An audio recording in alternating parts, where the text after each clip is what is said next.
So this is a very unusual move. First off, the Biden administration has been making a series of unprecedented and unusual moves. The Pentagon announcing this yesterday, saying that Defense Secretary Lloyd Austin had ordered a stand down in order for members of the military to take time out of their daily activities in order to talk about the problem, to discuss the problem of what the Pentagon is calling extremism and extremist ideology in the race, specifically noting white nationalism and the events that took place at the Capitol on January 6th, saying that there was a number of military servicemen and vets in that crowd. Now, we're not sure what this is going to look like, and the Pentagon spokesperson John Kirby couldn't say exactly what the structure would be and how the different branches of the military would respond. We're supposed to get more on that, but he did also note that they feel like there's more extremists in the ranks than one would think. And this has more people asking, is there going to be a purge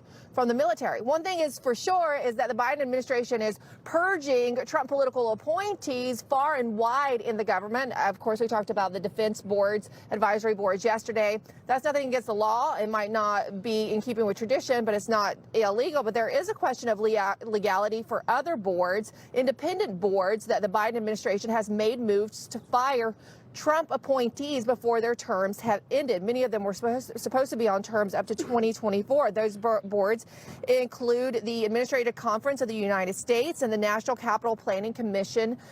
They were first notified by the Office of the Presidential Personnel here near the White House on Tuesday that they had 24 hours to resign or they would be terminated. They were notified by a deputy director at the Office of the PPO office on Tuesday, and who has tweeted several times that personnel is policy over the last few weeks. And then keeping with that warning, by 5:04 p.m. yesterday, those who refused to resign were terminated.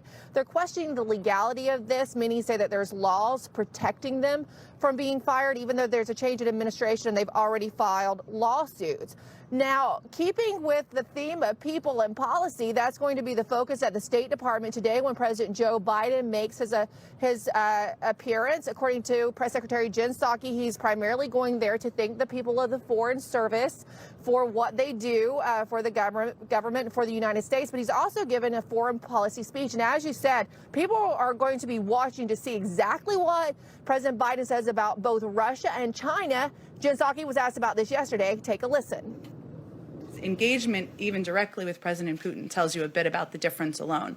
And on China, the president's view and the administration's view is that we need to work with our allies. We need to work with our partners to align on how we're going to approach our relationship with China. And we need to approach that relationship from a position of strength. There are obviously key components of that relationship. They're economic, they're strategic.